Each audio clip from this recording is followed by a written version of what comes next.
Japan में कभी जलजला आ रहा है, कभी तूफान आ रहा है, कभी बारिशें हो रही है, कभी पानी आ रहा है, कभी कुछ ना कुछ हो रहा है। यही मिजाज है दूसरी जंग अजीम की बर्बादी के बाद जापानियों के काम आया कि उन्होंने जंग के बाद बदले हुए हालात की रोशनी में अपने मामले पर दोबारा असर नौ गौर किया और नए हालात के मुताबिक नया मंसूबा बनाकर दोबारा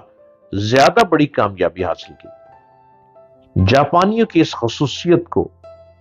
एक अमेरिकी मुसन्निफ ने कुछ इस तरह से कहा कि वो तब्दीली के आका बन गए, बजाय कि वो इस तब्दीली का शिकार हो जाएं।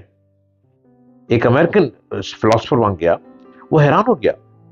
कि यहां तूफान आ रहे हैं, यहाँ जलजले आ रहे हैं, बारिशें हो रही हैं, या पानी ही पानी है, हर जगह पानी है।